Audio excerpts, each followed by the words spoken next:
गुरु प्यारे परम सत्कार योग सात संगत को मेरा प्यार भरा राधास स्वामी जी। प्यारी सात संगत जी हो, आज दिन शनिवार है और आज का सत्संग ईश्वरपुरी जी का सत्संग होने जा रहा है। बड़ी मुश्किल से यह सत्संग मिला है और आप सभी के साथ शेयर कर रहे हैं। बड़ा ही प्यारा सत्संग है। आप जब सुनेंगे ना तो आपके सारे डाउट्स देखना क्लियर होंगे। तो आओ ज्यादा वक्त ना लगाते हुए हम सीधा सत्संग सुनते हैं। केवल एक रास्ता, एक रिश्ता सच्चा और असल है और वो गुरु का रिश्ता है। बाकी सब रिश्ते हिसाब किताब के, कर्मों के हिसाब करने के रिश्ते हैं। इसलिए जो पल गुरु की याद में निकल जाए वही पल सफल पल है। गुरु की याद हर वक्त दिल में रखनी चाहिए। कोई खास समय नहीं है कि सुबह उठ के सिर्फ गुरु को याद करना है, सुबह उठ के भजन सिमरन अभ्यास करना है, लेकिन गुरु को याद हर समय रखना चाहिए। भजन सिमरन और अभ्यास भी तब कामयाब होता है जब गुरु को याद हम दिन रात करें। चलते फिरते, काम करते हुए, खाना बनाते हुए, खाना खाते हुए, बल्कि लोगों के साथ फजूल बातें करने के बजाय गुरु का ध्यान करना चाहिए। बाबा जी महाराज, बाबा जयमल सिंह जी ने बड़े महाराज जी बाबा सावन सिंह जी को एक चिट्ठी में लिखा था कि जब वो मिलिट्री की नौकरी करते थे कि दिन का प्रोग्राम कैसा होना चाहिए। उन्होंने कहा कि सारा दिन सूरमे की तरह बहादुर बन के अपनी ड्यूटी पूरी करनी चाहिए। ये सोच के नहीं करनी चाहिए कि ये पैसा कमाने के लिए काम कर रहे हैं। ये सोच के करना चाहिए कि ये गुरु की सेवा है, गुरु के हुक्म से कर रहे हैं। और इसलिए करना चाहिए कि गुरु का हुक्म है। जब गुरु का हुक्म समझ के हम काम करें, अपने वेतन के लिए, तनख्वाह के लिए, पैसे के लिए ना करें, तो चाहे पैसा मिलता है उसके लिए। बड़े महाराज जी का ये हुक्म था कि जो भी अपना रोजाना का काम, दुनियादारी का काम, पैसा रुपया कमाने का काम गुरु का हुक्म समझ के करेगा, वो सारा समय अभ्यास के बराबर गिना जाएगा। इसलिए सारा दिन जो काम किया जाए उसको गुरु का हुक्म समझ के करना चाहिए और सेवा के भाव से करना चाहिए।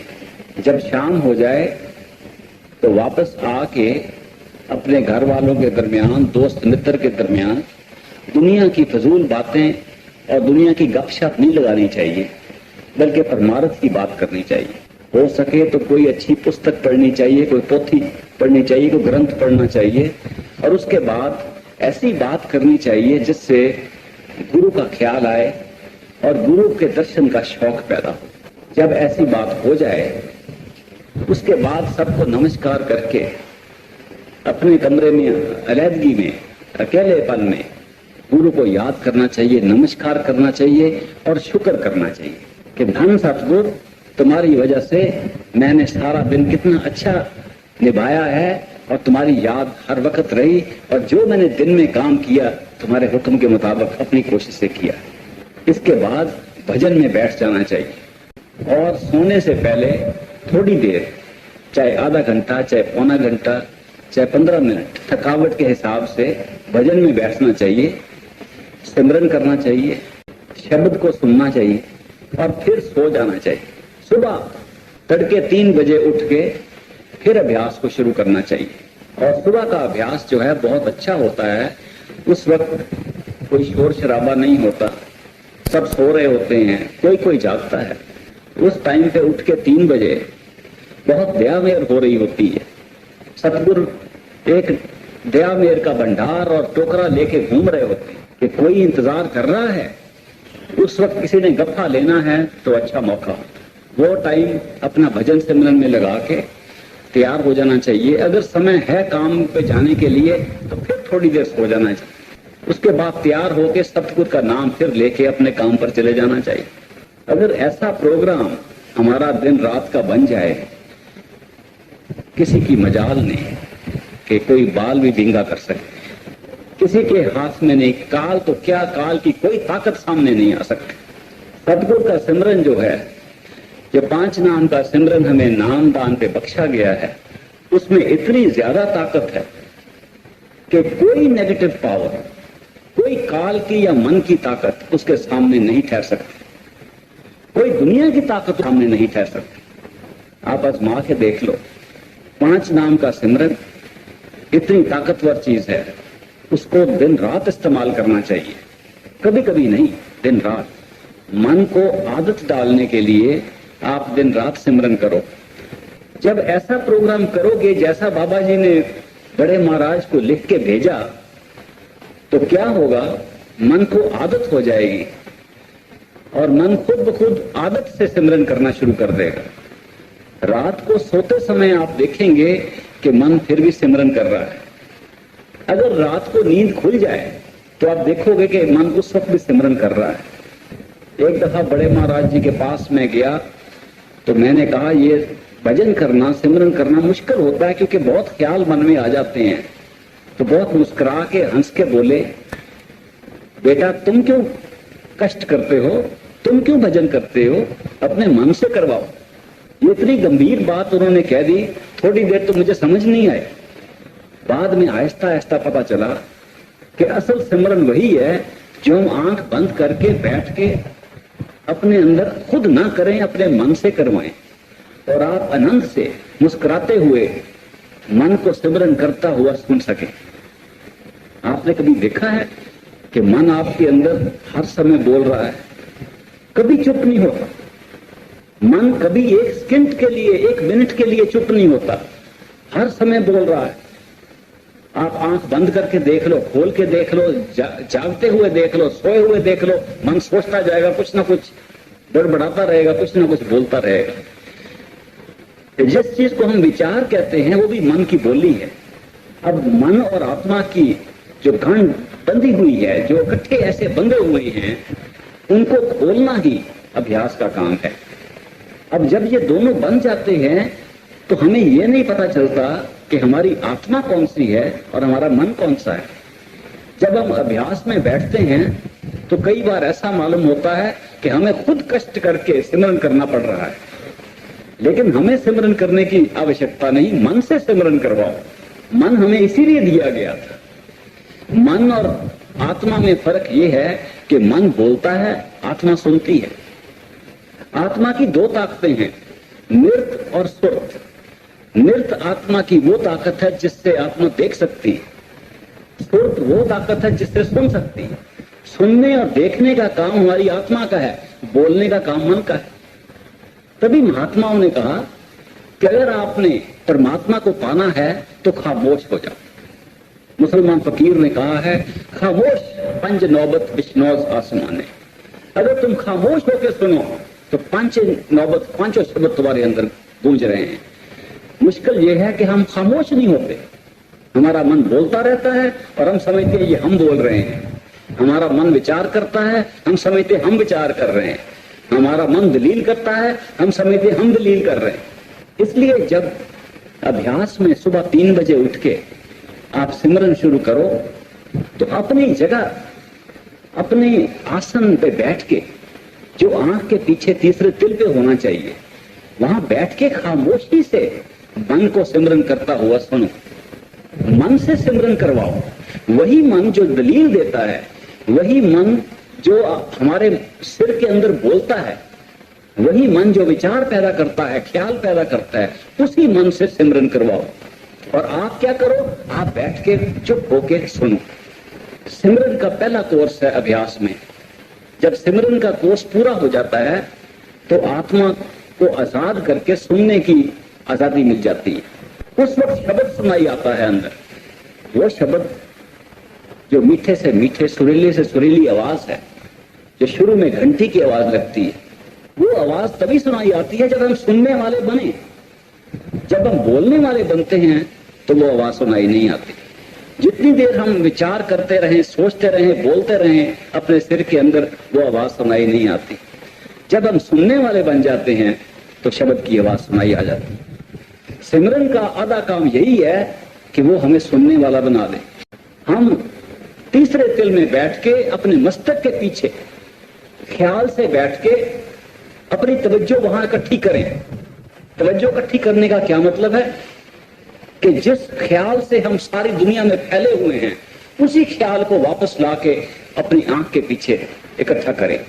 ये तवज्जो को इकट्ठा करना इसलिए जरूरी है क्योंकि वो शब्द जिसको हमने पकड़ना है, जो ग्रैंड ट्रंक एक्सप्रेस है, जो सबसे सीधी नॉन स्टॉप फ्लाइट है, जो हमें सीधे अपने दुर्दरगाह में ले जा सकती है, वो शब्द उसी तीसरे तिल में आंख के पीछे दिन रात गूंज रहा है। हमारा ख्याल बाहर निकला हुआ है, हम बाहर मुखी हुए हैं, इसलिए हमें सुनाई नहीं आ रहा, क्योंकि हमने वहां तवज्जो इकट्ठी करके बैठ के शब्द को सुनना है। इसलिए हमें सिमरन का कोर्स पूरा करना पड़ता है और अभ्यास करना पड़ता है। इस अभ्यास से हम सुनने वाले बन जाते हैं, और जब हम सुनने वाले बन जाते हैं तो दयालु सारी दया हमें अंदर से दे देता है। संत महात्मा इतने प्रेम से प्यार से समझाते हैं, अपने तीसरे तिल पर आंख के पीछे बैठ के उस शब्द को ध्यान से सुनो, उस सिमरन को ध्यान से सुनो। और ये मन बहुत चालाक है, इसमें चतुराई है। ये मन कोशिश करता है कि हम बाहर मुखी रहें। आप देखो, अगर आप आधा घंटा बैठते हो भजन और मन कहता है चलो कोई बात नहीं, आधा घंटा ले लो मेरे टाइम में से, बाकी तो मेरा ही टाइम है, और कल से फैसला कर लो कि नहीं आज तो मैंने 2 घंटे बैठना है। देखो पहले आधे घंटे में कितनी लड़ाई करेगा आपके साथ। पहला आधा घंटा नहीं बैठने देगा, क्योंकि आपने फैसला कर लिया कि 2 घंटे बैठना है। इतनी दलीलें लगाएगा, आज तो थक गए हैं, आज तो कुछ कर नहीं सकते, कल से शुरू कर लेंगे, कोई बात नहीं, आज क्या जरूरी बात है, अभी समय है, बाद में कर लेंगे। ये इतनी दलीलें देके, ये सब एक्सक्यूजेस बना के, दलील बना के बाहर निकलने की कोशिश करता है।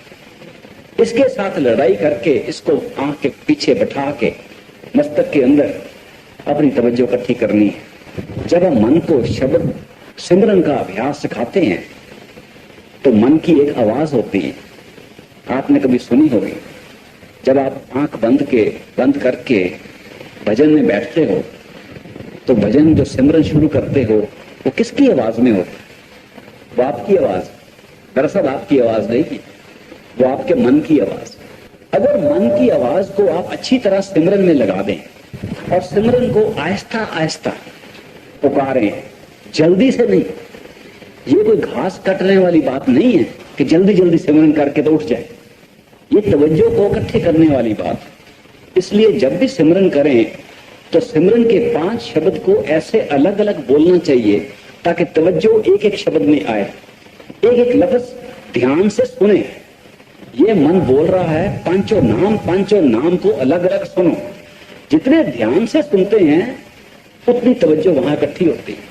जितने आप गंभीर तरीके से उसको बोलोगे शब्द को, उतनी ज्यादा तवज्जो आंख के पीछे इकट्ठी हो। ये नहीं कि बिल्कुल मध्यम आवाज में बोलो, आहिस्ता बोलो, लेकिन जोर से बोलो। जोर से इसलिए बोलो ताकि और कोई ख्याल की आवाज ना सुनाई आ सके।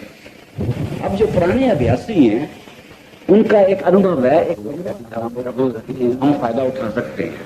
पुराने अभ्यासी कहते हैं कि जब वो सिमरन करते हैं और 5 नाम को जपते हैं, बार बार उसको जपते हैं, तो 5 नाम तो मन आराम से एक रूटीन तरीके से, एक आदत से बोल रहा है, लेकिन मन में एक और ताकत बोल रही है जो कहती है अब कब तक बोलना है, कितना टाइम हो गया है, अब कब उठेंगे, तुम तेज तो नहीं बोल रहे, जल्दी तो नहीं बोल रहे। वो कौन है?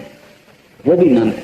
जब हम मन को सिमरन में लगाते हैं तो मन की कोशिश ये होती है कि सिमरन को दबा के जबान पे ले आए और आप फिर फ्री होके, आजाद होके बाहर भाग जाए।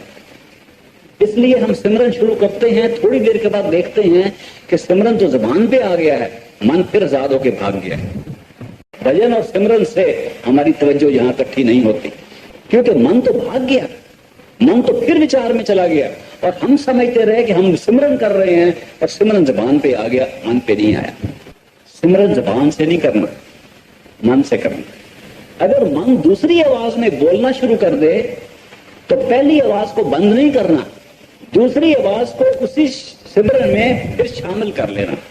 अगर आप देखें कि भजन करते करते जब आप सिमरन कर रहे हैं तो उस वक्त एक और आवाज आपके दिमाग में बोल रही है, उस आवाज को भी सिमरन में लगा दो, दोनों आवाज का सिमरन सुनो। अगर तीसरी आवाज आए उसको भी सिमरन में लगाओ, रोकना नहीं सिमरन। 5 शब्द का सिमरन अपने तरीके से करते जाना है और जो भी आवाज आए उसको सिमरन में लगाओ। जब मन के साथ ऐसा तरीका आप इस्तेमाल करोगे तो मन अपने ख्याल से फिर किसी की शक्ल सामने ले आएगा। कोई बच्चा याद आ गया, घर वाली याद आ गई, घर वाला याद आ गया, कोई दोस्त मित्र याद आ गया, कोई काम करने वाला याद आ गया, कोई बिजनेस का काम याद आ गया, कोई ना कोई शक्ल सामने ले आता है। किस लिए? ताकि तवज्जो फिर बाहर जाए। अगर सिमरन करते करते अभ्यास में ऐसी कैफियत पैदा हो जाए कि मन कोई और शक्ल हमारे सामने ले आए तो लड़ाई नहीं करनी, जो सामने शक्ल आए उसको भी सिमरन में लगा दो।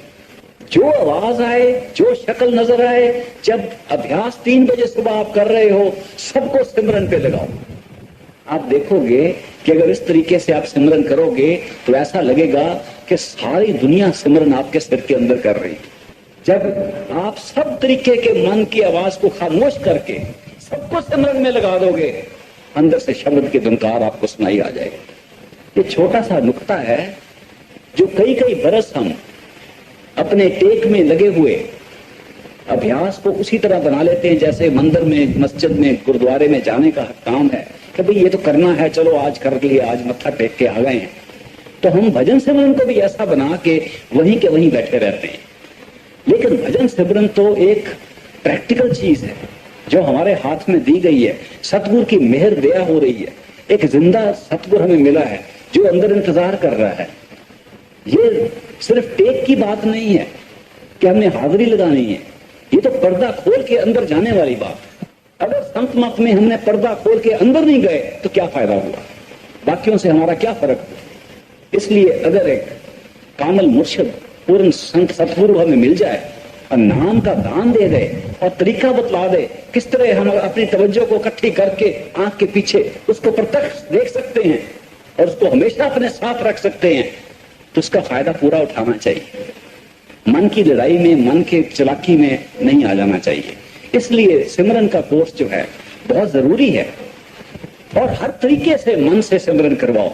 चाहे मन किसी आवाज में बोले, किसी शक्ल में बोले, सबको सिमरन करवाओ। जब 3 बजे उठो और 5:30 तक करवाते ही जाओ। मन लड़ाई करे, मन उठने की कोशिश करे, नहीं उठने देना। पांव में दर्द हो जाए, टांग में दर्द हो जाए, कहो आज तो तुम्हें पकड़ के हमने बैठाना, कुछ हो जाए, कल की बात कल देखेंगे, आज तो बैठो। अगर इस तरीके से हम मन को काबू करें और उसको सिमरन में लगाएं तो शब्द की आवाज अंदर प्रकट हो जाती है। जब शब्द की आवाज आ जाए तो सिमरन को छोड़ सकते, दोनों करने की जरूरत नहीं है। सिमरन का कोर्स इसीलिए करते हैं ताकि अंदर शब्द को पकड़ सके। शब्द वो ताकत है जिससे सारा संसार पैदा हुआ, जिसको हम अपना आप समझते हैं, जिसको हम आत्मा समझते हैं, जिसको हम समझते हैं हमारी जान है, जिससे हम महसूस करते हैं, हम देख सकते हैं, बोल सकते हैं, दुनिया में जिंदा है, वही ताकत शब्द, उसी को शब्द कहा जाता है। शब्द सिर्फ मामूली आवाज नहीं है, शब्द ज्ञान की जड़ है। शब्द वो ताकत है जिससे सब कुछ हमें नजर आ रहा है। शब्द वो जिससे सब कुछ पैदा हुआ। शब्द वो जिससे सब धरती, सारी कायनात कायम हुई। इसलिए वो शब्द की धुनकार जो अंदर आ रही है उसको पकड़ने के लिए हम सिमरन का अभ्यास करते हैं।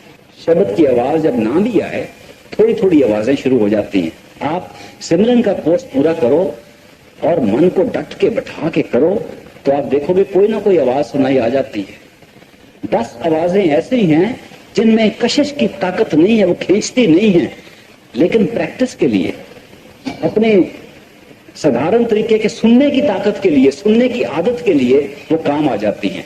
वो कैसी आवाजें हैं?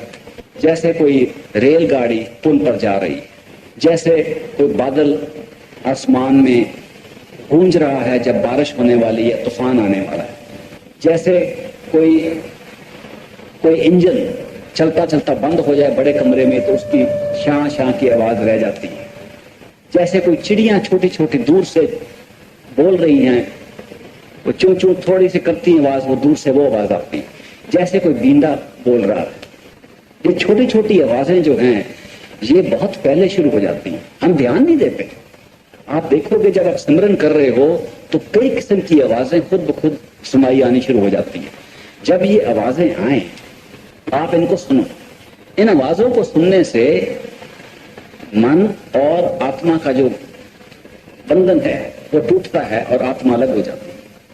क्योंकि आत्मा के पास ही सुनने की ताकत है, सुर्त की ताकत है, और जब आप उसको सुनोगे तो सामने प्रकाश आएगा। आप किसी किस्म की आवाज को सुनना शुरू कर दो, आप देखोगे कभी इधर से लाइट आ गई, कभी कोई रंग नजर आ गया, कभी कोई ऐसा नजारा नजर आता है जैसे कोई चीज चलती हुई एक तरफ से आती है और दूसरी तरफ से निकल जाती है, जैसे कोई डिजाइन बन के, कोई पैटर्न बन के, कोई अलग अलग रंग में लाइट में सामने से आके गुजर जाते हैं। जब ऐसे कैफियत हो जाए भजन सिमरन में तो इसका मतलब है कि तवज्जो खींच के आंख के पीछे तीसरे तिल पे आ रही है। उस वक्त मन कोशिश करता है कि ऐसे नजारे के पीछे भागे, उसको कभी नहीं होने देना चाहिए। आपको कुछ नजर आए, आप तीसरे तिल पर बैठो, आंख के पीछे बैठो, बाहर नहीं निकलना। एक बार एक मेरे मित्र ने कहा, वो सत्संगी था, उसने कई बरस नाम लिया था, भजन भी करता था, लेकिन कहने लगा मुझे कुछ नजर नहीं आता। कई बरस हो गए नाम लिए, मैं भजन भी करता हूँ, मांस मछली नहीं खाता, शराब नहीं पीता, सारे असूल पर चल रहा हूँ, लेकिन अंदर कुछ नजर नहीं आता, मन नहीं लगता। तो ये क्या बात है? थोड़ी देर बात करने के बाद पता चला कि जब भी कोई चीज उसको नजर आती है वो बाहर भाग जाता है और बाहर बैठ के वो भजन करता है।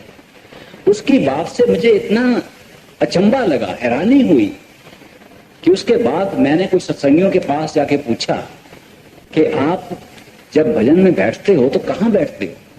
किसी ने कहा हम अपने कमरे के कोने में बैठते हैं, किसी ने कहा हमने छोटा गद्दा रखा हुआ है उसको रख के बैठते हैं, किसी ने कहा हमारे पाँव में दर्द है, कोई आर्थराइटिस है, रूमेटिज्म है, इसलिए हम कुर्सी पे बैठते हैं, किसी ने कहा हमने एक मंदिर छोटा सा बनाया हुआ उसमें बैठते हैं, किसी ने कहा हमने खुद घर में गुरुद्वारा बनाया हुआ है, वहां ग्रंथ साहब का प्रकाश करते हैं, उसके सामने बैठ के भजन करते हैं।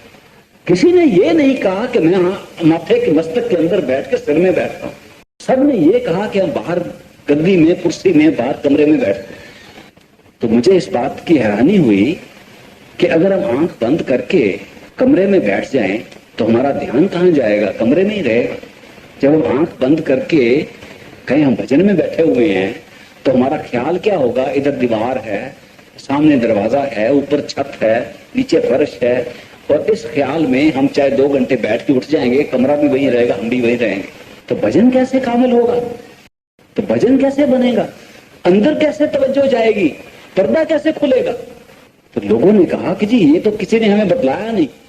मैंने कहा आपके पास कोई सत्संग की पोथी है, कोई संत मत पर कोई बानी की पोथी है? तो उन्होंने एक अंग्रेजी की किताब निकाली, स्पिरिचुअल जेम्स। स्पिरिचुअल जेम्स में बड़े महाराज जी की चिट्ठियां हैं जो सत्संगियों ने लिखी थी। तो वो कहने लगे कि ये जो बात आप कह रहे हो कि सिर के अंदर बैठ के भजन करना चाहिए, तीसरे तिल पे बैठ के शुरू करना चाहिए, ये तो हमने सुनी नहीं बात। हमने यही सुनी थी आंख बंद करके भजन करना चाहिए। तो मैंने वो पुस्तक खोली और साधारण तौर पे उसके जब सफे देखे, उसके वर्क देखे, तो एक पेंसिल लेके मैंने जहां भी बड़े महाराज जी का हुक्म था कि भजन सिमरन शुरू ही नहीं हो सकता जब तक आप अपनी तवज्जो आंख के पीछे तीसरे तिल पर ना रखो। जहां भी उन्होंने ये हुक्म दिया था मैंने टिक मार्क करना शुरू कर दिया। 5 मिनट में 16 जगह ऐसी निकल आई। उन्होंने कहा कि हम बाहर मुखी होकर पहले ही बैठे हुए हैं, विचार हमारे बाहर के आ रहे हैं, थोड़ा टाइम हमें मिलता है, थोड़ा समय मिलता है कि हम अपने अंदर बैठ के देख सके। अंदर कहां? मस्तक के अंदर, सिर के अंदर, तीसरे तिल पे। आंख बंद करके आंख के पीछे बैठो, जोर लगा के नहीं। ये कोई वर्जिश की बात नहीं है कि हमने वर्जिश करके आंख के पीछे जाना है। मुझे याद है बड़े महाराज जी ने जब मुझे नाम दिया, बहुत अरसा हो गया, आप शायद यकीन ना करें, मुझे नाम मिले 50 बरस हो, थोड़ा समय नहीं है। जब उन्होंने समझाया कि भजन सिमरन करने के लिए आपको आंख के पीछे बैठना चाहिए, तो उन्होंने एक मिसाल देकर समझाया। तो उन्होंने अपनी उंगली ऐसे ऊपर की और कहने लगे, ये देखो ये उंगली मेरे ऊपर है, ख्याल करो मैं इस उंगली के ऊपर बैठा हूं, तो वजन तो नहीं पड़ रहा, ख्याल ही है ना। ख्याल से आप इस उंगली के ऊपर बैठ सकते हो या ख्याल से आप कहीं दूसरे कमरे में बैठ सकते हो। इस वक्त आप चाहो तो ख्याल कर सकते हो कि हम अपने घर में बैठे हुए, बैठे तो यहां सत्संग में, लेकिन ख्याल से घर में बैठ सकते हो। जैसे हम ख्याल से इस उंगली पर बैठ सकते हैं, जैसे हम ख्याल से किसी और शहर में बैठ सकते हैं, जैसे हम ख्याल से अपने घर में बैठ सकते हैं, उसी तरह ख्याल से अपने सिर के अंदर आंख के पीछे पहले बैठो, फिर भजन सुनना शुरू करो। ये छोटा नुक्ता हम भूल गए। हमने टेक बना के वैसे ही शुरू कर दिया जैसे हम मंदिर मस्जिद गुरुद्वारे में जाके मत्था टेक के आ जाते थे। हमने कहा शायद संत मत में भी वही बात है। संत मत तो एक प्रैक्टिकल चीज है, आजमाने वाली चीज है, पर्दा खोलने की चीज है, इसी वक्त जीते जी पर्दा खोलने की चीज है। लेकिन अंदर नहीं जाएंगे तो पर्दा कैसे खुलेगा? इसलिए अगर भजन सिमरन शुरू करना है तो पहले आंख बंद करके अपने आप को महसूस करो कि आप मस्तक के पीछे, आंख के पीछे बैठे हो। ये हमारी आंखें जो हैं, ये जब खोलते हैं तो बाहर देखती है, अगर बंद कर दें, देखें बाहर ही, तो हमारी तवज्जो बाहर ही रहती है, चाहे आंख बंद हो जाए। इसलिए हमने आंख के पीछे बैठ के अंदर से देखना, और ऐसे ख्याल से बैठना है जैसे ख्याल से उंगली के ऊपर बैठ सकते हैं। आंख बंद करके ये सोचना है ये शरीर और मंदिर है, ये शरीर उसका गुरुद्वारा है, कोई बाहर गुरुद्वारा है ही नहीं, वो नकल बनाई गई है। बाहर जो मंदिर मस्जिद गुरुद्वारे बनाए गए हैं, इस गुरुद्वारे, इस मंदिर, इस मस्जिद की नकल बनाई गई है। असल मंदिर, असल गुरुद्वारा, असल मस्जिद यही शरीर है, और इसी शरीर के अंदर बैठना है। बाहर बैठ के कैसे पूछ सकते हैं?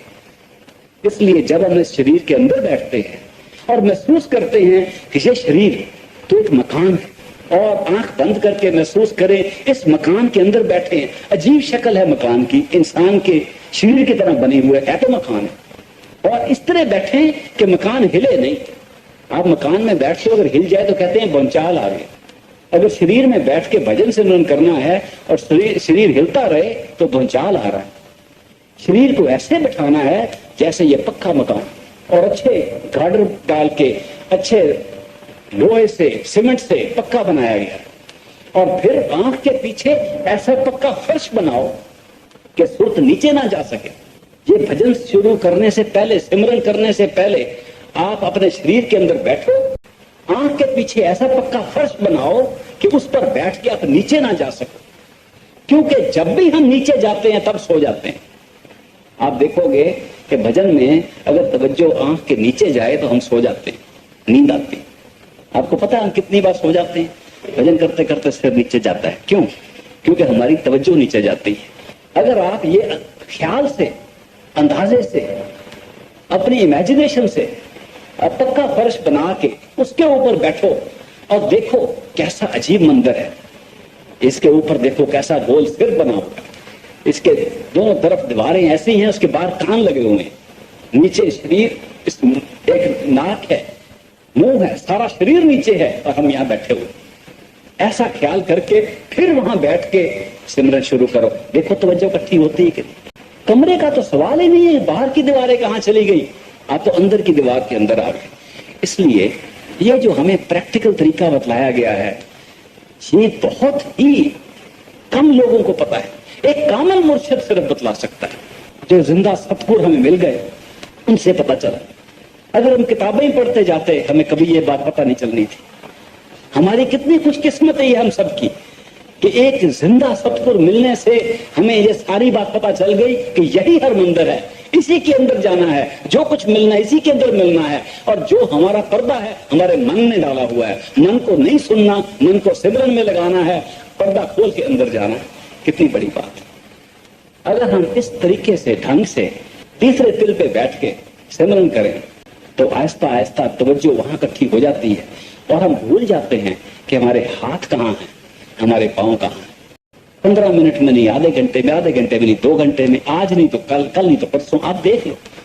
जब आप इसको एक साइंसदान की तरह तजुर्बा करने के लिए अपनी तवज्जो इकट्ठी कर रहे हो, तो रोज ना रोज कोई ना कोई उसका रिजल्ट निकलेगा, कोई नतीजा निकलेगा। आप रोज के रोज देखोगे कि ये कोई टेक वाली बात नहीं है, ये कोई ब्लाइंड फेथ, कोई अंधा विश्वास नहीं है, ये जिंदा विश्वास। ये रोज के रोज आप नई चीज देख सकते हो, और जब नई चीज देखोगे तो फिर जो मन आज लड़ाई कर रहा है, लड़ाई करके आपको बाहर रख रहा है, उसको लज्जत आ जाएगी, वो आपका दोस्त बन के आपके साथ अंदर जाएगा।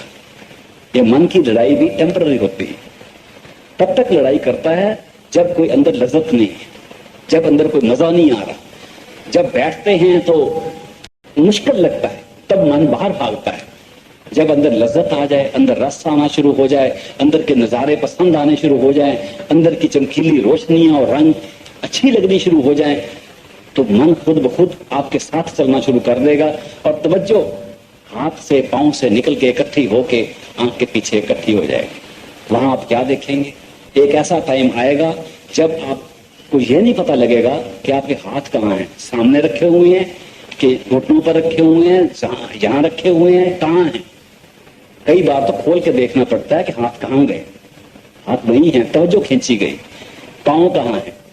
जब हाथ और पांव से तवज्जो निकलती है तो थोड़ी देर के बाद ऐसा महसूस होता है कि हम हवा में हैं, बिल्कुल हल्के हो गए, जैसे हमारा शरीर नहीं है, उड़ रहा है।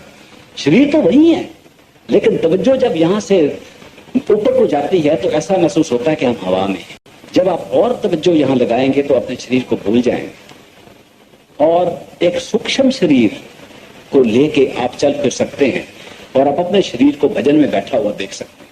ये कोर्स, पहले कोर्स की निशानी है। इतनी तवज्जो इकट्ठी करने से आप देखेंगे कि ये शरीर आप अपना आप नहीं था, ये तो एक मकान था, ये कपड़ा था, हमने पहना हुआ था, हम छोड़ के निकल गए, फिर पहन सकते। इतनी तसल्ली होने के बाद फिर हम अपना सफर शुरू कर सकते हैं। जब तक हम यहां बैठे हुए हैं, हम फंसे हुए हैं, पिंजरे में फंसे हुए हैं। जब यहां से निकल के अपने आप को आजाद कर लें, फिर हम अपना जो स्पिरिचुअल जर्नी है उसको शुरू कर सकते हैं। संत मत का सफर वहां से शुरू होता है। उस शरीर में भी फिर उसी तरह अभ्यास करके अपनी तवज्जो को इकट्ठी करके उसको भी छोड़ सकते हैं और मन का शरीर रह जाता है, उसको भी छोड़ सकते हैं। जब आत्मा पार ब्रह्म में जाके नंगी हो जाए और आत्मा पर कोई बाहर का गिलाफ ना रहे, तब आत्मा कह सकती है मैं आत्मा हूं, मन नहीं था, मन अलग था, सोचने वाली ताकत अलग थी, ये तो सुनने वाली ताकत और देखने वाली ताकत अलग है। सुनने वाली ताकत और देखने वाली ताकत, सुर और नृत्य जो आत्मा में है वो अलग होके फिर वो गुण गा सकती है। और बड़े महाराज जी कहते थे कि कामल मुर्शिद का जो संत मत है, जो मत है, कामल मुर्शिद का जो मत है वो वहां से शुरू होता है। लोग कहते थे जी पार ब्रह्म कब पहुंचेंगे, यहाँ तो ब्रह्म प्रकृति तक हम नहीं पहुंच सकते। तो वो कहते थे भाई वहां आ जाओ, हमारा मत तो वहां से शुरू होता है। क्यों? क्योंकि हमारे जो कर्म है हमें यहाँ लेके बैठे हुए हैं। हम अपने आप को अमीर समझते हैं, गरीब समझते हैं, यहाँ की करेंसी के मुताबिक समझते हैं। यहाँ मैं आया तो मैंने कुछ दिरहम ले लिए, अमेरिका में गया डॉलर ले लिए, हिंदुस्तान में गया रुपए ले लिए। जितने रुपए मेरे पास ज्यादा है उतना मैं अमीर, जितने डॉलर ज्यादा है उतना अमीर हूँ, जितने दिरहम ज्यादा है उतना अमीर हूँ। क्यों? क्योंकि ये सिक्का जो है ये यहाँ चलता है। जितना सिक्का यहाँ मेरे पास होगा उतना मैं अमीर हूँ, जितना मैं अमीर हूं उतना सामान खरीद सकता हूं, जितना खरीद सकता हूं उतना इकट्ठा कर सकता हूं, उतना दूसरों को बतला सकता हूं मैं आपसे ज्यादा आगे हूं। लेकिन ये सारा सिक्का यहीं का यहीं इस शरीर के साथ रह जाता है। जब ये शरीर मरता है, अब हम देखते हैं लोग मर के गुजर के जा रहे हैं, कोई नहीं अपने साथ पैसा लेके गया। कोई अमीर गरीब यहाँ का अपनी अमीरी गरीबी को ऊपर ले जाके नहीं ले जा सका। सूक्ष्म शरीर में जाके ये डॉलर ये सिक्का काम नहीं आता। कोई सिक्का काम आता है, वहां भी अमीर गरीब है। आप देखोगे शरीर को छोड़ के आप ऊपरली मंजिल में चले जाओ, वहां भी अमीर गरीब है, लेकिन ये सिक्का वहां नहीं चलता। कौन सा सिक्का चलता है? सूक्ष्म शरीर में कर्म का सिक्का चलता है। आप नेक कर्म करो आप अमीर हो वहां, बुरे कर्म करो आप गरीब हो। कर्मों का सिक्का वहां तक चलता है। अच्छे कर्म करने से अच्छे कर्म आपके साथ जाते हैं, आप वहां भी अमीर। अगर आप सूक्ष्म शरीर को छोड़ के अपने कारण शरीर में, मन के शरीर में चले जाओ तो कर्म भी पीछे रह गए, उनका कोई काम नहीं। आपकी इंटेंशन जो है, किस गरज से आप काम करते हो, वो वहां का सिक्का। लोग अच्छे नेक इरादे से चलते हैं, उनका सिक्का वहां चलता है। जिनके इरादे खराब हैं, चाहे कर्म कोई हो, वो गरीब के गरीब है वहां भी। लेकिन जब आत्मा मन के देश को, ब्रह्मांड को छोड़ के सचखंड की तरफ चलती है, तो वो सिक्का भी वही रह जाता है। ना इरादे काम आते हैं, ना कर्म काम आते हैं, ना यहाँ की माया काम आती है। फिर क्या काम आता है? पार ब्रह्म और उसके ऊपर सिर्फ एक ही सिक्का चलता है, उसका नाम है प्यार और भक्ति। अगर आपके दिल में प्यार और भक्ति है तो आप वहां भी अमीर हो, चाहे आपने वो धन यही इकट्ठा किया हो। इसलिए प्यार और भक्ति का सिक्का सचखंड तक चलता है। अगर आपने सचमुच कोई जायदाद इकट्ठी करनी है इस दुनिया में, इस संसार में, तो प्यार और भक्ति की जायदाद इकट्ठी करो। जैसे पलटू साहब कह गए, साहेब के दरबार में केवल भक्त प्यार, वहां और कुछ चलता ही नहीं। कोई जात पात नहीं चलती, कोई दुनिया का पैसा नहीं चलता, माया नहीं चलती, कर्म नहीं चलते, कर्म कांड नहीं चलते, नेक इरादे नहीं चलते, प्यार और भक्ति ऊपर तक चलती है। इसीलिए जो सिमरन का कोर्स, जो भजन का कोर्स, जिसका जिक्र मैं इतनी देर से कर रहा हूं, संत महात्मा कहते हैं अगर आपने भजन को कामयाब करना है तो अपने अहंकार से, हौमे से आंख के पीछे बैठ के मत सिमरन करो। इस अहंकार में मत आ जाओ, मैं 2.5 घंटे सिमरन करता हूं, इस हौमे को लेके मत अपने आप को मारो कि मैंने ये कर लिया। ये मैं को तो खत्म करना है। कोई पता है आपको दुनिया में कौन सी ताकत है जो मैं को खत्म करती है? सिर्फ एक ही ताकत है, और प्यार और भक्ति है। जब आपका प्यार किसी के साथ भी हो जाए तो मैं एक पीछे हो जाता है। और कोई ताकत नहीं पैदा हुई इस संसार में जो मैं को मार सके। मैं को मारने वाली ताकत प्यार और भक्ति है। जब आप प्यार और भक्ति से अपना अभ्यास करो तो मैं जो है, हमें है, अहंकार है, वो कम हो जाती है। और हमारे और परमात्मा के दरमियान सिर्फ हमें की दीवार है और कोई दीवार नहीं। प्यार और भक्ति उसका इलाज है। इसलिए भजन पहले दिन से ही प्यार और भक्ति के तौर पे करना चाहिए। भजन को अहंकार और हठ से नहीं करना चाहिए। ये हठ योग नहीं है, ये सहज योग है। सुरत शब्द योग, वो योग जिसमें सुरत शब्द को सुनती है, जिसमें आत्मा शब्द को पाके ऊपर जा सकती है, ये सहज योग है, ये हठ योग नहीं है। ये कोई दम मारने वाले नहीं है कि मैं ये कर सकता हूं। जब मैं ये कर सकता हूं आया तो तरक्की बंद हो जाती है। जब निम्रता के साथ, प्रेम और भक्ति के साथ हम उस सतगुर को याद करते हुए, उसकी मूर्त को सामने रख के, उसके ध्यान के साथ भजन सिमरन करते हैं तो प्यार और भक्ति बढ़ती है। अब बहुत लोग पूछते हैं कि अगर सारा संत मत प्यार और भक्ति से बना हुआ है तो हमारी प्यार और भक्ति कैसे बढ़ सकती? हम सतगुरु को याद तो करते हैं, मन हमें दूसरी तरफ ले जाता है, तो कोई आसान तरीका है जिससे हमारा भजन सिमरन भी, दुनिया का तरीका तौर भी प्यार और भक्ति वाला बन जाए? तो उसका इलाज बड़ा सादा है। साधारण इलाज ये है, अगर आप किसी दुनिया के आम आदमी को खुश करना चाहो, उसके साथ प्यार डालना चाहो तो क्या करते हो? पहले उसकी तारीफ करनी शुरू कर देते। जितनी तारीफ करते हो उतना प्यार आपका बढ़ता है, वो भी खुश होता है। जितना खुश होता है और उसका प्यार भी आपके साथ बढ़ता है।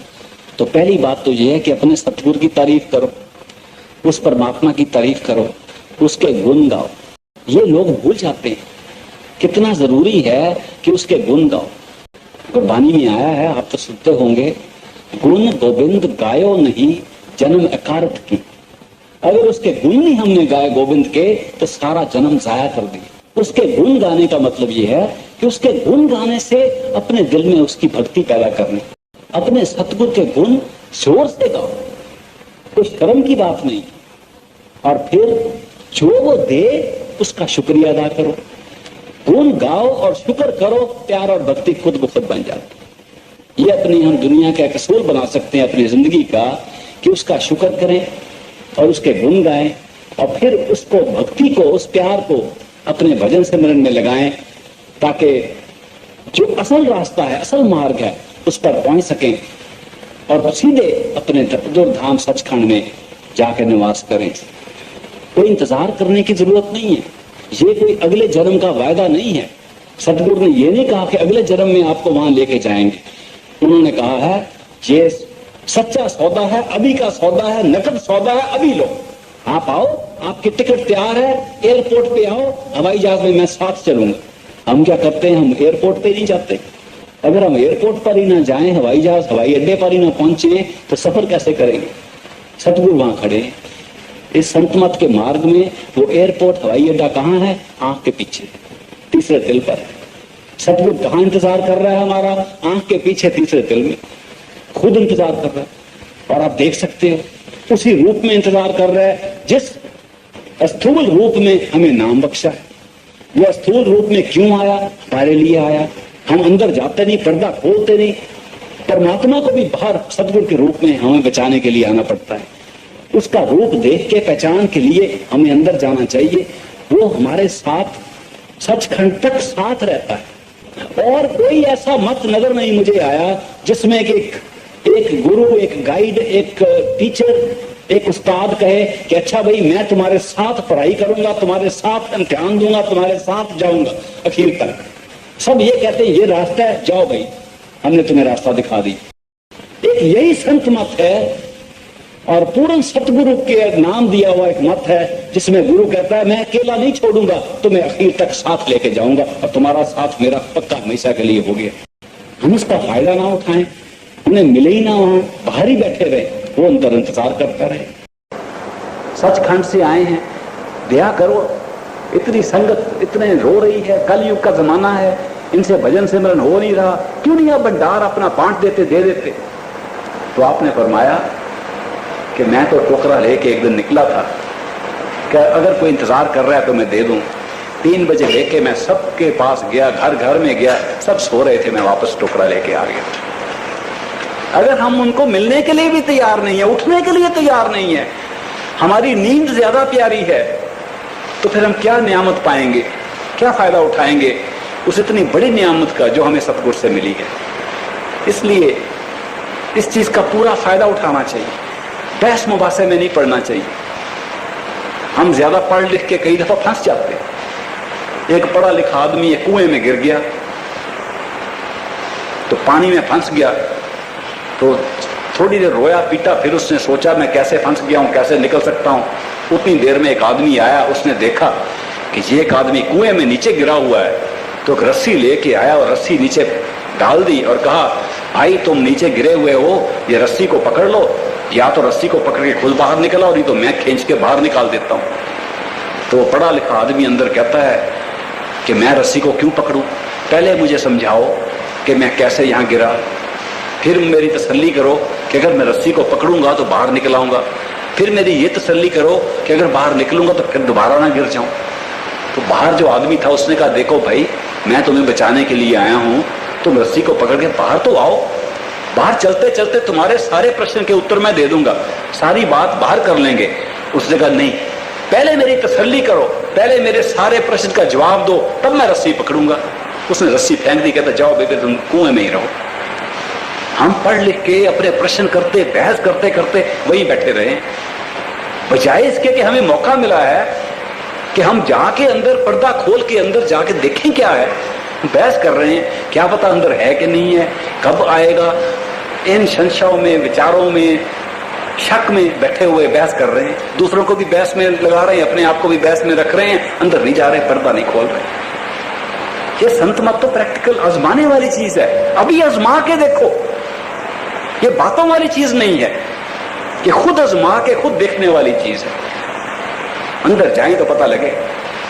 आजकल देखो कितना मुश्किल हो गया, संतों के दर्शन नहीं होते, हम कोशिश करते हैं दृष्टि कहां उनकी मिल जाए, एक एक दृष्टि से कितने कर्म करते हैं। एक कहानी याद आ गई, आप भी सुन के शायद खुश हो। नारद मुनि एक होते थे, आपने नाम सुना होगा, कई ऋषि मुनि हमारे भारत में, इंडिया में हुए हैं। एक मुनि हुए, उनका नाम था नारद। नारद मुनि ब्रह्मा जी के शिष्य थे और ब्रह्मा जी को प्रकट किया हुआ था व्यास में।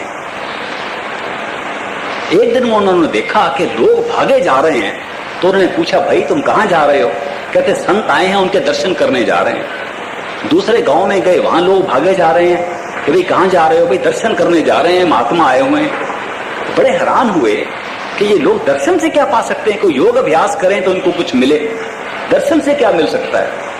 तो अपने अंदर नारद मुनि ने ब्रह्मा जी को प्रकट किया और यह प्रश्न किया कि ब्रह्मा जी ये लोग भागते हैं कि संतों के दर्शन करने हैं, दर्शन का क्या फायदा। ब्रह्मा जी ने कहा अच्छा ऐसा प्रश्न है तो ऐसा करो, तुम साथ वाली नगरी में जाओ, उस गांव में एक तालाब है, उस तालाब के अंदर एक सांप है, उस सांप से प्रश्न करो, वो तुम्हें उत्तर देगा। तो नारद मुनि ने ब्रह्मा जी के हुक्म के मुताबिक उस नगरी में जाके पूछा कोई इस नगरी में तालाब है, पता लगा हाँ जी पीछे एक छप्पड़ है, तालाब है। वहां पहुंच गए, वहां देखा एक सांप अपना सिर उठाए पानी में खड़ा है। तो सांप को कहने लगे सांप जी महाराज हमें ये बतलाइए कि ये संतों के दर्शन करने का क्या फायदा है। तो सांप ने सिर फेंक दिया और मर गया। तो नारद मुनि बहुत हैरान हुए। फिर अंदर भजन में ब्रह्मा जी को प्रकट किया और कहा, ब्रह्मा जी आपने कहा था कि उस गांव में जाओ और सांप इस प्रश्न का उत्तर देगा, तो सांप तो मर गया, उसने जवाब ही नहीं दिया। तो ब्रह्मा जी ने कहा, अच्छा ऐसा हो गया, कोई बात नहीं, अब तुम दूर वाले उस गांव में जाओ। उस गांव के अंदर एक सुनियारा रहता है, उसके पिछले आंगन में एक पिंजरा है, उसमें एक तोता है, उस तोते को पूछो, वो तुम्हें उत्तर देगा। नारद मुनि वहां पहुंच गए।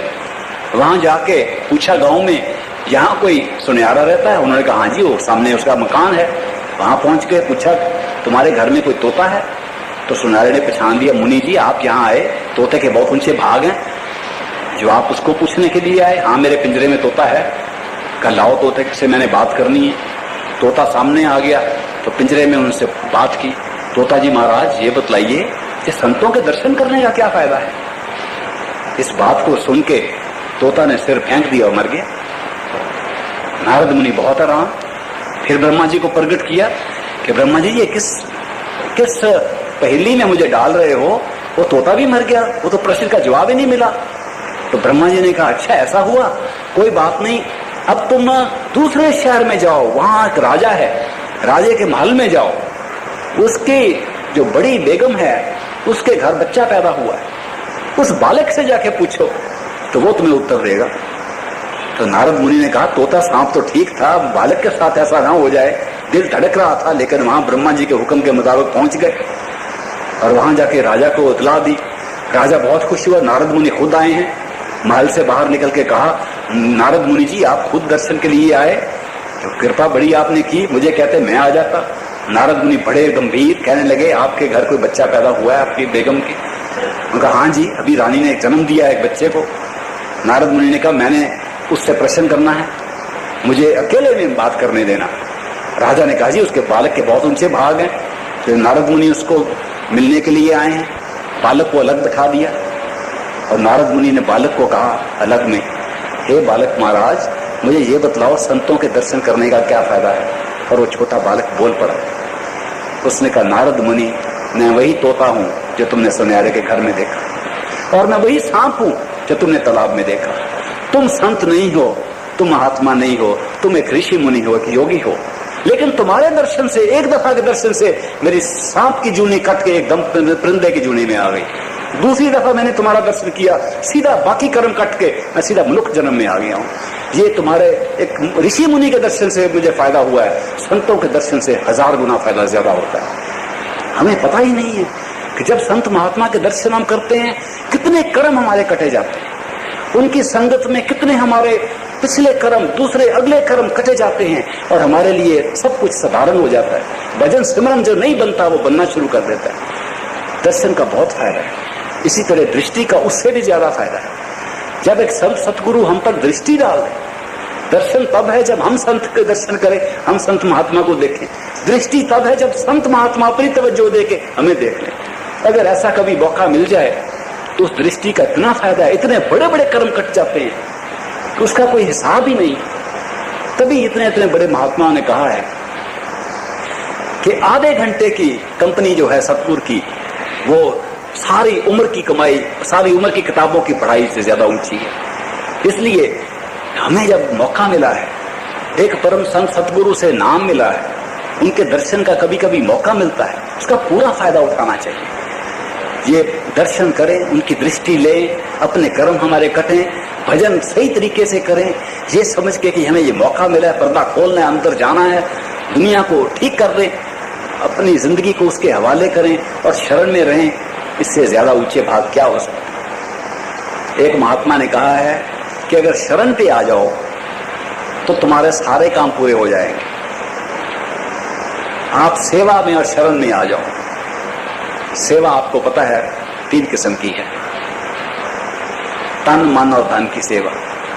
आपने सुना होगा एक राजा जनक होता था। राजा जनक को बहुत शौक था कि मुझे कोई असल ज्ञान मिले, कोई असल गुरु मिलके मुझे ज्ञान दे। तो उसने अपने वजीरों को कहा, अपने सेक्रेटरीज और वजीरों को कहा कि मुझे असल ज्ञान चाहिए, मुझे पता लगे हम क्यों यहाँ मनुष्य जन्म में आए हैं, क्यों इस सृष्टि में आए हुए हैं, क्या हमारा मकसद है। तो ऋषि उन्हीं इतने हमारे मुल्क में हैं, किसी से हमें जवाब लेकर दो। तो उसके वजीरों ने कहा, बादशाह जनक, हमारे मुल्क में, हिंदुस्तान में तो बहुत लोग गुण ज्ञान वाले हैं, तुम एक हवन करो और सब साधुओं को बुला लो और वो तुम्हें तुम्हारा जवाब दे देंगे, तुम्हारा उत्तर मिल जाएगा। तो राजा जनक ने एक बहुत बड़ा हवन किया, बहुत साधु ऋषि मुनि सब इकट्ठे हो गए। तो राजा जनक ने भेष बदलकर उनके दरमियान में घूमना शुरू कर दिया, ये सोच के कि कोई ना कोई मुझे ज्ञान की बात कान में पड़ेगी तो पता चल जाएगा कि हम दुनिया में क्यों आए हैं, क्या मकसद है, हम इस नगरी में से निकल सकते हैं नहीं निकल सकते, असल बात क्या है।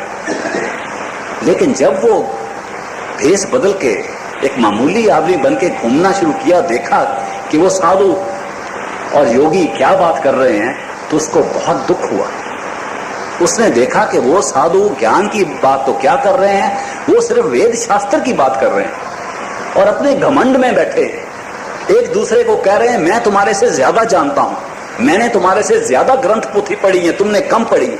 वो अपने घमंड में, अपने अहंकार में, होमे में इतने फंसे हुए हैं, कई तो आपस में सचमुच लड़ाई कर रहे हैं और मुक्केबाजी पर आ गए हैं। उसने कहा, इनसे क्या ज्ञान मुझे मिलेगा, ये तो पढ़े लिखे हैं लेकिन गुड़े हुए नहीं हैं, ये तो पोथियों के फकीर हैं, ये तो लफ्जों के कीड़े हैं, इनके पास ज्ञान कहाँ है, ये तो ग्रंथ पोथियां याद करके बैठे हुए हैं लेकिन इनका पर्दा नहीं खुला, इनको कुछ पता नहीं। उदास होके अपने महल में वापस आ गया और वजीरों को कहा कि ये तो मुझे ज्ञान नहीं दे सकते। तो वजीरों ने कहा, हे बादशाह, तुमने अगर सच्चा ज्ञान लेना है तो एक दिन के हवन से क्या बनेगा, तुम बड़ा 7 दिन का हवन करो, अच्छे पूरी वगैरह हलवे अच्छे बनाओ, खाना अच्छा दो, ये मक्खी की तरह सारे और आ जाएंगे और सारे हिंदुस्तान से बुलाओ। तो राजा जनक ने 7 दिन का हवन किया और सबको बुला लिया और दूर दूर तक ढंढोरा पिटा दिया कि ऐसा हवन हो रहा है। सारे महात्मा, सारे योगी, सारे पहुंचे। तो बहुत से वहां खेमे लगा दिए, तंबू लगा दिए, लोग इकट्ठे हो गए, साधु महात्मा। और राजा ने फिर भेष बदल के एक मामूली इंसान बन के उनके दरमियान में घूमना शुरू कर दिया और 7 दिन और रात घूमता रहा कि कोई ज्ञान की बात उसके कान में पड़े। तो जो जो उसने सुना उसको पता लगा कि सब होने की बात है, ज्ञान की बात कोई नहीं। सब पढ़े लिखे हैं, अपनी बातें करते हैं, जोर जोर के अल्फाज उनको आते हैं, शब्द आते हैं, लेकिन ज्ञान किसी के पास नहीं। दुखी होके अपने महल में आ गया और कहने लगा, मुझे नहीं पता था कि ये सब खाली कोरे बैठे हुए हैं लेकिन सिर्फ लफ्ज याद करके अपनी ताकत दूसरों को दिखा रहे हैं। ये पढ़े लिखे लोग हैं लेकिन इनके पास ज्ञान नहीं। तो तब उसके वजीरों ने कहा, राजा, अगर तुम ऐसा ज्ञान ढूंढ रहे हो, असल ज्ञान ढूंढ रहे हो, तो वो हवन में से नहीं मिलेगा। और उस ज्ञान के लिए जो असल कामल मुर्शिद है, जो पूर्ण संत सतगुरु, पूरा गुरु है, वो तुम्हारे हवन पे नहीं आएगा। राजा ने कहा, है सही कोई ऐसा गुरु? उन्होंने कहा, जरूर, वो देखो दरिया के किनारे पे एक पूर्ण संत सतगुरु बैठा हुआ है जिसका नाम है अष्टावक्र। उसको अष्टावक्र क्यों कहते थे? क्योंकि उसके पीठ में कुब था और 8 चक्कर बनते थे ऐसे, इसलिए उसको अष्टावक्र बोलते थे। उसका शरीर थोड़ा खराब था लेकिन आंख में बहुत चमक थी, मस्तक पे उसके चमक थी। तो राजा को उन्होंने कहा, उसके पास जाओ और उसके शरीर को मत देखो, उसकी आंख में देखो, उसके मस्तक को देखो और उससे ज्ञान लो। राजा फौरन चला गया और अष्टावक्र के कुटिया में पहुंच के उसने कहा, महाराज, मैं राजा के तौर पे नहीं आया, मैं भिखारी के तौर पे आया हूं, तो मुझे असल ज्ञान दो। तो अष्टावक्र ने कहा, राजा, तुम बड़ी निम्रता से आए हो, कल तुम्हारे महल में आके हम जरूर असल ज्ञान देंगे। अगले दिन राजा ने सारे अपने पड़ोसी, राजे, महाराजे, रानियां, दूसरे सबको इकट्ठा कर लिया, हॉल भर दिया और अष्टावक्र के इंतजार में बैठ गए और स्टेज पर 2 कुर्सियां रख दी, एक अपने लिए, एक अष्टावक्र के लिए। अष्टावक्र अपने 4-5 साथियों के साथ आया, उन्होंने अपने जोड़े उतारे दरवाजे पर और सीधे स्टेज पर पहुंच गए। तब अष्टावक्र ने देखा कि लोग जो हैं वो उसके शरीर को देखकर हंस रहे हैं। राजे के जितने संबंधी थे उन्होंने कहा, राजे की तो अकल खराब हो गई है, ऐसे आदमी से ज्ञान लेगा? हमने सोचा था कोई अच्छा पढ़ा लिखा आदमी बुला के हमें कोई भाषण सुनवाएगा, कोई ज्ञान की बात करेगा, ये कैसा कुब्बा आदमी बुला लिया, इससे ज्ञान लेगा? जब वो आपस में ऐसी बात कर रहे थे तो अष्टावक्र स्टेज पर बैठ गया और राजे को कहने लगा, राजा जनक, आज चमड़े का क्या भाव है? तो राजा ने कहा महाराज मैं आपकी बात नहीं समझा, हमने तो आपको यहाँ ज्ञान के लिए बुलाया था, चमड़े के भाव का क्या मतलब हुआ? अष्टावक्र ने कहा क्यों ये सब चमड़े के दलाल यहाँ नहीं बैठे हुए? तो राजा ने कहा नहीं महाराज, ये तो मेरे रिश्तेदार बैठे हैं, ये तो राजे महाराजे हैं, ये तो मेरे फैमिली के मेंबर बैठे हुए हैं यहाँ।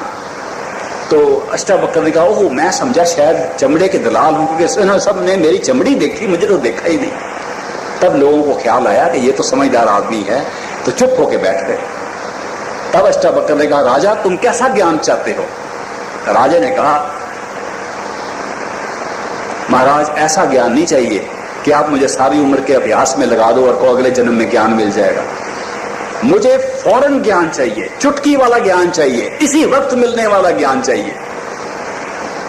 तो राजा ने कहा चुटकी बजाने में भी तो टाइम लगता है, तुम चुटकी किसको कहते हो?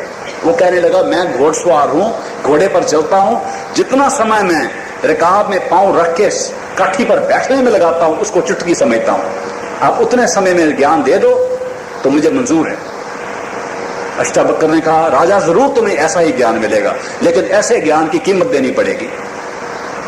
तो राजा ने कहा मैं कोई कीमत देने के लिए तैयार हूं, मेरे खजाने खुले हैं, जो मूल मांगते हो मैं इस वक्त देने के लिए तैयार हूं। राजा ने अपना वजीरों को कहा जो कुछ अष्टावक्र मांगे इसको दे दो। अष्टावक्र ने कहा मुझे 3 चीजें चाहिए, सिर्फ 3। तो राजा ने कहा 10 लो 15 लो, मैं तो अपना हुक्म दे रहा हूं, सब कुछ देने के लिए तैयार हूं। अष्टावक्र ने कहा 3 ही काफी है, 3 चीजें मुझे दे दो, मैं उसी वक्त तुम्हें चुटकी और ज्ञान दे देता हूं। तो उन्होंने कहा जी कौन सी 3 चीजें? तो अष्टावक्र ने कहा मुझे अपना तन दे दो, मुझे अपना धन दे दो और मुझे अपना मन दे दो। जब ये तीनों दे दोगे मैं तुम्हें उसी वक्त चुटकी में ज्ञान दे दूंगा। अब राजा जनक को बड़ी अजीब बात लगी कि ऐसा दाम मांगा है, लेकिन उसको शौक इतना था असल ज्ञान का कि उसने कहा मुझे मंजूर है। तो अष्टावक्र ने पूछा राजा अब तुम्हारा शरीर मेरा हो गया? उसने कहा हजूर जरूर हो गया, मैंने आपको दे दिया। तो उसने कहा राजा तब तो मैं तुम्हारे शरीर को जब मैं जहां मैं चाहूं वहां रखूंगा, इस तख्त को छोड़ के वो जो मैंने अपने जोड़े उतारे थे दरवाजे पर वहां जाके इस शरीर को बिठा दो, ये तो मेरा शरीर है। राजा उठा, जब मैंने शरीर गुरु के हवाले कर दिया है जहां बिठाएगा वहीं बैठूंगा।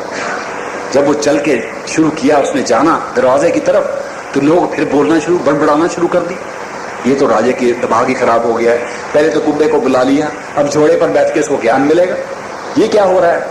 तो राजे के मन में विचार आया, इन विचारों को क्या पता, ये तो मेरे महल देखते हैं, मेरे तख्त को देखते हैं, मेरी दुनिया की दौलत को देखते हैं, इसलिए ऐसी बातें करते हैं।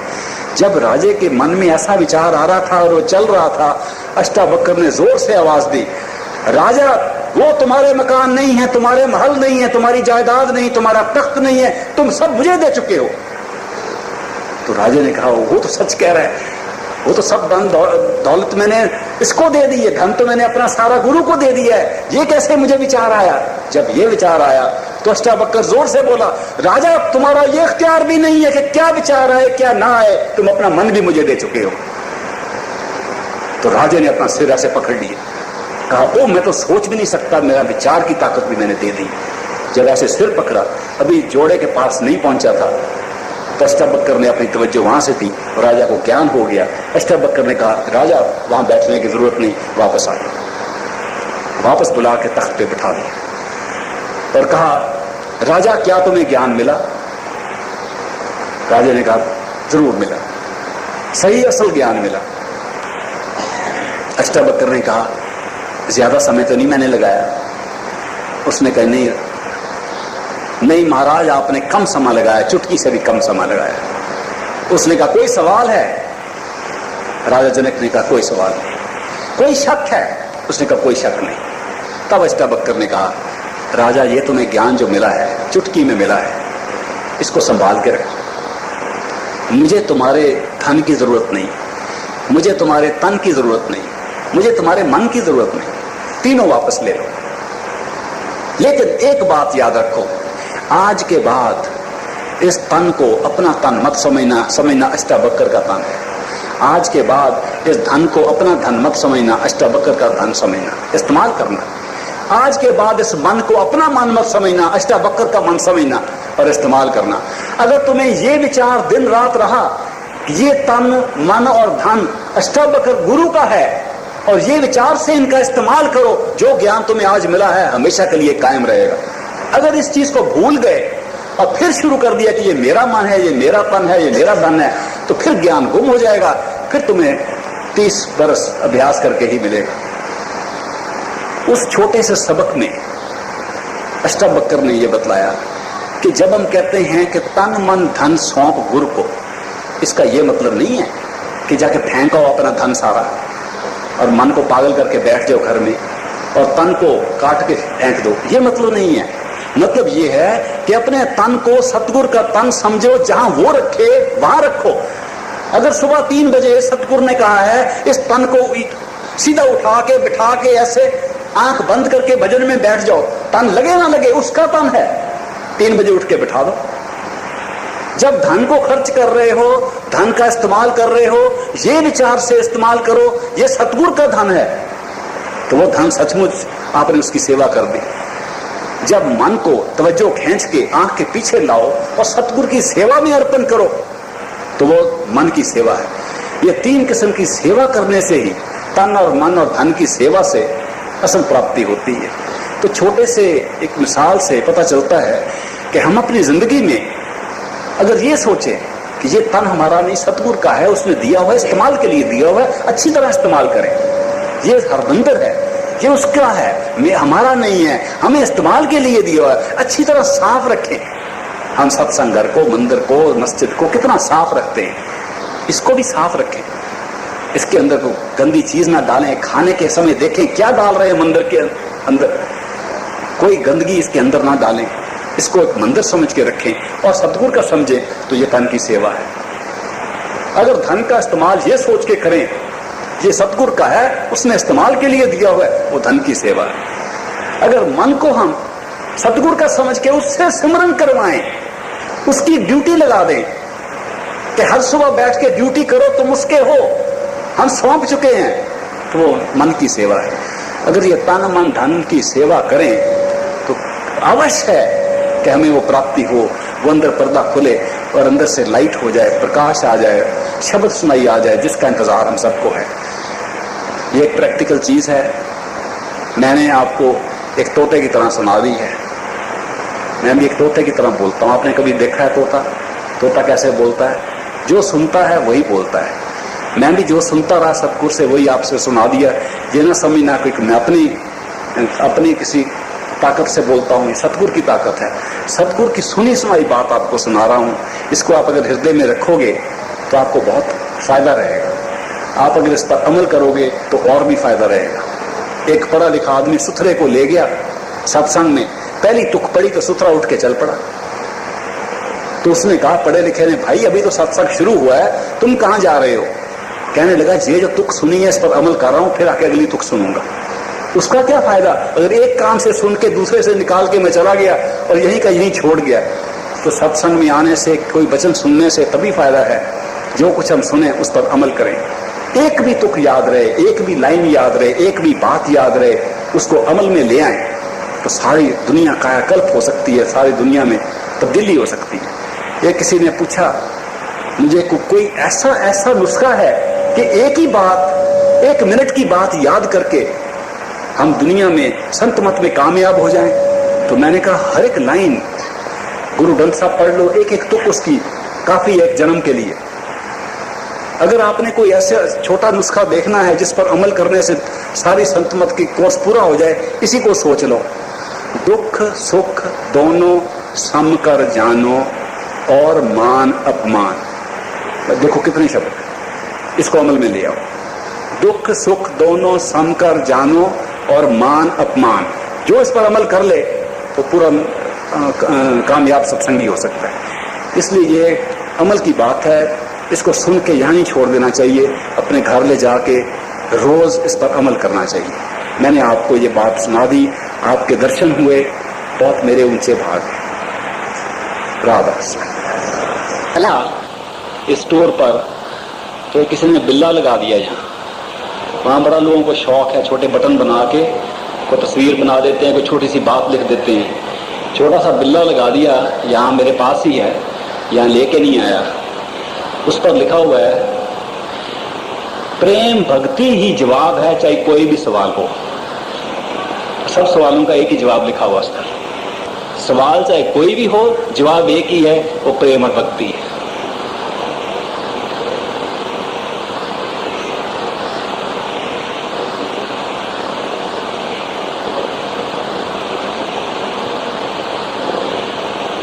एक डॉक्टर जूलियन जॉनसन होता था, आपने नाम सुना है? अमेरिका से आया था, सर्जन था, बड़े महाराज जी का सत्संगी था। उसने किताब लिखी है पाथ ऑफ द मास्टर्स, और एक और किताब लिखी है with a great master in India. वो जब आया तो महाराज जी, बड़े महाराज जी की बात सुना रहा हूँ मैं, बहुत बच्चा था, छोटा था। तो महाराज जी डेरे में बैठे, उनको प्रोग्राम आया कि अमेरिकन सर्जन जूलियन जॉनसन बहुत शौक से नाम के लिए आ रहा है। उन दिनों में ब्यास स्टेशन पर गाड़ी नहीं खड़ी होती थी, तो जलंधर में उतरना पड़ता था, फिर वहां से बस में या कार में डेरे में आना पड़ता था। तो हजूर महाराज जी ने कहा, सरदार भगत सिंह वकील होते थे जलंधर में, सरदार बहादुर के भाई, और राय हरनारायण उनके सेक्रेटरी होते थे, जिनको राय साहब कहते थे।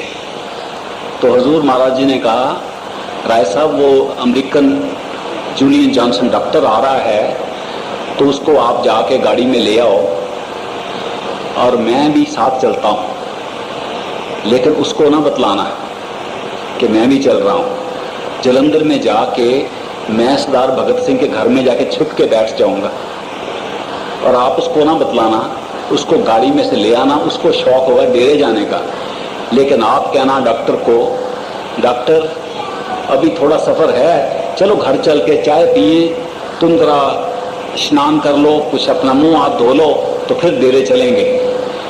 जब उसको ले आओगे तो फिर मेरे पास ले आना। ये प्रोग्राम बनाया महाराज जी ने, और महाराज जी जाके सरदार भगत सिंह के घर में छिप गए, और सरदार भगत सिंह को, वकील को और राय साहब को स्टेशन पर भेज दिया। जब स्टेशन पर गाड़ी आई और डॉक्टर जूलियन जॉनसन उतरा, तो उसको राय साहब ने कहा, हम आपको लेने आए हैं और डेरे ले जाएंगे, महाराज जी आपका इंतजार कर रहे हैं, लेकिन जाने से पहले आप हमारे घर चलो जलंधर में, और कुछ मुंह हाथ धो लो, स्नान कर लो और चाय पी लो, फिर हम चलते हैं। तो जूलियन जॉनसन ने कहा कि नहीं, मेरे पास मुंह हाथ धोने का या चाय पीने का कोई समय नहीं, मेरा दिल तो सतगुरु के दर्शन को तड़प रहा है, मुझे जल्दी से जल्दी डेरे ले चलो।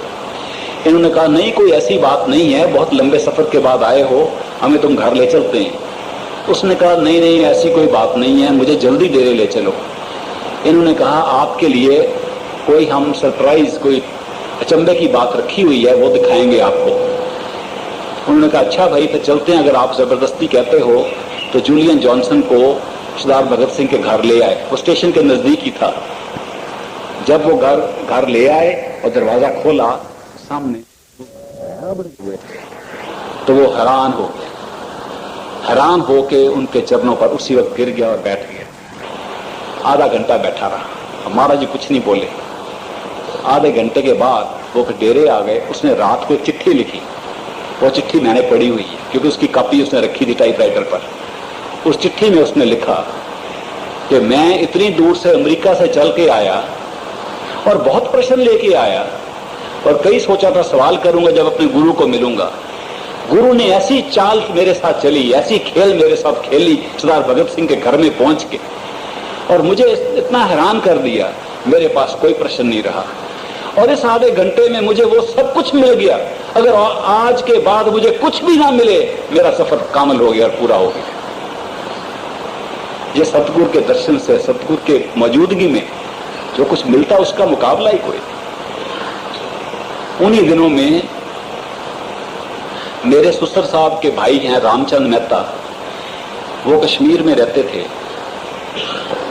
कुछ अरसे के बाद जूलियन जॉनसन के साथ बड़े महाराज जी कश्मीर में गए और उन्होंने जाके सोचा कि बड़े महाराज जी की कोई फोटो अच्छी खिंचानी चाहिए। फोटो कोई नहीं है, उन दिनों में फोटो कोई नहीं थी, बहुत कम थी। तो पता किया कोई अच्छा फोटोग्राफर है श्रीनगर में। तो पता लगा महाटा एंड कंपनी फोटोग्राफर हैं, बंद पर दरिया पर हैं और वो अच्छी फोटो खींचते हैं।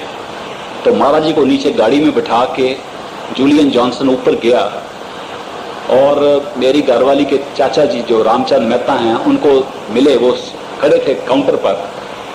उनको बोला कि मैंने किसी की फोटो खिंचवानी है, लेकिन बहुत अच्छी फोटो बनाना। वो समझे ये कोई टूरिस्ट है, कोई कश्मीरन लड़की है, उसको पकड़ के ले आया है, उसकी फोटो बनवाना चाहता है। तो उसने कहा हाँ जी, हम बहुत अच्छी फोटो बनाते हैं। और अपने असिस्टेंट को कहा देखो भाई जिसको लेके आया उसकी फोटो बना दो। उस वक्त वो सत्संगी नहीं थे, मेहता फैमिली में कोई भी सत्संगी नहीं था उस वक्त। तो वो असिस्टेंट नीचे गया तो महाराज जी की फोटो बैठ के पोज की हुई दी, जो आजकल कई दफा आप किताबों में भी देखोगे। वो फोटो इस वक्त की खींची हुई है बड़े महाराज जी की। वो फोटो जब खींच ली स्टूडियो में तो उसने असिस्टेंट ने कहा कि 2 दिन के बाद आप ले लेना। जब वो जूलियन जॉनसन 2 दिन के बाद फिर दुकान पे आया तो उसने कहा मेरी फोटो तैयार हो गई है। तो उस वक्त रामचंद मेहता ने कहा कि हाँ भाई वो फोटो मैं भी देखूं कैसी बनी है। तो जब वो फोटो खोली तो बड़े महाराज जी की फोटो। कहने लगा तुम पागल हो, तुम डॉक्टर हो, तुमने कोई डॉक्टरी पास की हुई है कि ऐसे ही आए हुए हो? उसने कहा मैं डॉक्टर हूँ, सर्जन हूँ, मैं इलाज करता हूँ। तो उसने कहा तुम ये बूढ़े सरदार की फोटो लेकर क्या कर रहे हो, कश्मीर में इसकी फोटो खिंचाने के लिए आए हो? तो उसने कहा ये सरदार बूढ़ा नहीं है, ये मेरा गुरु है, ये मेरा सतगुरु है, मुर्शिद है। मैं वहां से आया हूं, जो कुछ मुझे मिला है इसी से मिला है, और तुम्हारे मुल्क में रहता है और तुम्हें नहीं पता। तो रामचंद्र जी ने कहा कि इस मुल्क में तो गुरु पत्थर कोई उठाओ तो उसके नीचे गुरु मिलेगा। ये तो गुरुओं की नगरी है, इसमें तो गुरु ही गुरु हैं। यहां इनमें मत फंस जाना, ये गुरुओं की बात में मत फंस जाओ। ये तो जो आदमी उठता है गुरु बन जाता है इधर।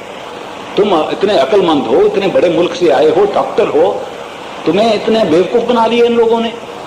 तो जूलियन जॉनसन ने कहा भाई मुझे जो कुछ मिला है, जो मेरी खुशी है, इसी सदगुरु से मिली है, इसलिए मैंने अब जाना है। तो रामचंद्र मेहता ने कहा कि भाई तुम डॉक्टर सच्ची पक्के हो? उन्होंने कहा हाँ जी जरूर डॉक्टर हूं। तो उनको कोई तकलीफ थी, कहने लगे मेरा इलाज करोगे? तो जूलियन जॉनसन ने कहा जरूर करूंगा, तुम मेरे अस्पताल में आ जाओ। तो उन्होंने कहा उसका एड्रेस क्या है अस्पताल का?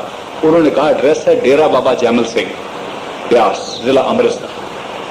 तो अपना इलाज कराने के लिए रामचंद्र मेहता वहां पहुंच गए और 7 दिन जूलियन जॉनसन के घर में रहे और महाराज जी के दर्शन नहीं किए, अपना इलाज दवाई से करते रहे। और रोज जूलियन जॉनसन वो अमेरिकन डॉक्टर उठ के जाया करे, अब दर्शन का टाइम हो गया है, अब सत्संग का टाइम हो गया, अब लंगर का टाइम हो गया। तो ये कहीं तो इतना अच्छा डॉक्टर है, इतना अच्छा इलाज करता है, इसका दिमाग खराब हुआ है, ये सतगुरु के दर्शन करने जाता है, सत्संग सुनने जाता है, इसको क्या मिलता है? ये सोचते रहे। जब 7 दिन में बेसब्र हो गए तो उन्होंने कहा डॉक्टर भाई एक सच्ची बात बतलाओ, ये तुम्हें कोई सचमुच वहां कुछ मिलता है? ये कोई सचमुच सतगुरु है, कोई सचमुच भगवान परमात्मा है, या कि सच्ची बातें हैं, कोई सचखंड असल है या ख्याली पुलाव बने हुए हैं? तो डॉक्टर ने कहा भाई मेहता जी ऐसा करो, जो जो तुम्हारे प्रश्न हैं लिख के कागज पे रख लो, मैं सब उत्तर दे दूंगा। तो उन्होंने मेहता जी ने सारे प्रश्न लिख के रख लिए। और जब डॉक्टर वापस आया कहने जी मेरे प्रश्न तैयार है, ये एक कागज तैयार है। तो डॉक्टर ने कहा अच्छा अब तो मैं थक गया हूं, कल बात करेंगे। अगले दिन उठ के वो कागज उठा लिया और कहने लगे देखो दर्शन का टाइम हो गया है, वहां चलते हैं, फिर सत्संग है तो रास्ते में बात करेंगे। तो मेहता जी साथ चल पड़े कि रास्ते में प्रश्न करेंगे। उनका सब प्रश्न पढ़ के सुनाओ। तो वो सारे पढ़ते गए और समझाते गए कि क्या प्रश्न है। उस वक्त और भी प्रश्न उसमें लगा दिए कि भाई हमें कैसे यकीन आ सकता है, ये ऐसे लोगों ने ढोंग बनाए होंगे, सच चीज है, सचमुच सचखंड है, किसने देखा है, कौन जानता है, और प्रश्न लगा दिए। इतने सवाल जब उसमें इकट्ठे हो गए तो डॉक्टर ने कहा पढ़ते जाओ। वहां पहुंच के जब सत्संग के पास पहुंच गए तो डॉक्टर ने कहा तो सत्संग आ गया, वापसी पे जवाब देंगे। तो सत्संग में बैठा दिया और पहली बार मेहता जी ने सत्संग सुना। वापसी पर कहने लगा डॉक्टर भाई बतलाओ कहाँ गए तुम्हारे सवाल? उन्हें सवाल निकाले, कहते जी 3-4 का तो जवाब मिल गया, अब बाकी की बात करते हैं। तो डॉक्टर ने कहा बाकी पढ़ के सुनाओ, कौन कौन से रह गए प्रश्न। फिर घर पहुंच के कहते भाई चाय का टाइम हो गया, और शाम को फिर चलेंगे तो फिर रास्ते में बात करेंगे। मतलब ये कि 2-3 बार सत्संग पे ले जाके एक भी उत्तर नहीं दिया, और जब 2-3 सत्संग सुन लिए तो मेहता जी ने कहा जी मेरे प्रश्न सारे खत्म हो गए, सबके जवाब मिल गए। तो उन्होंने कहा बस यही तरीका है, सत्संग में जाके आपके खोए हुए सवालों के भी जवाब मिल जाते हैं। जो आपका सवाल आपको याद नहीं रहता, उसका जवाब सत्संग में आके मिल जाता है। तो उनको तब पता चला और उन्होंने जाके नाम ले लिया। जब नाम ले लिया तो उन्होंने चिट्ठी डाल दी अपने बड़े भाई को, रामनाथ मेहता को, जो मेरे ससुर आज सेक्रेटरी हैं आजकल दिल्ली के सत्संग में, आप में से कुछ लोग मिले होंगे। वो उन्होंने कहा कि ये हमारा छोटा भाई जरूर किसी साधुओं में फंस गया होगा, तो मैं इसको छुड़ाने के लिए चाहता हूं। तो वो डेरे में आए अपने छोटे भाई को छुड़ाने के लिए, और वो जब आके सत्संग सुना तो वो भी फंस गए, उन्होंने भी नाम ले लिया।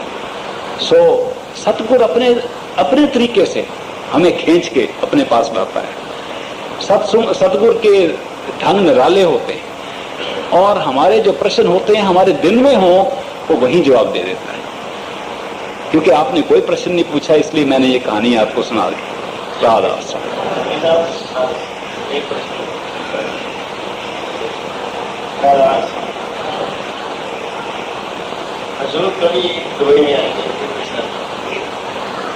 ये तो हजूर ही जवाब देंगे। हजूर आपके दिल में राधा स्वामी पुरी साहब जी का बहुत बहुत धन्यवाद। साध संगत वालों तो सैकटरी साहब वालों बहुत बहुत धन्यवाद, सानू दर्शन दिते।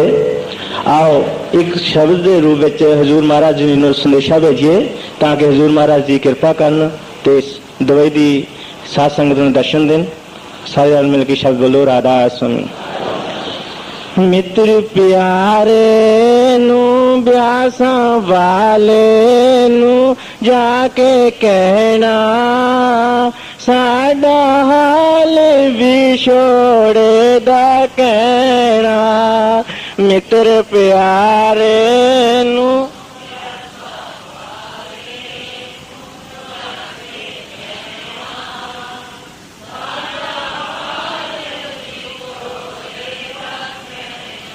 सतगुरु प्यारे नू ब्यासा वाले नू जाके कहना साडा हाल विछोड़े दा कहना। सतगुरु प्यारे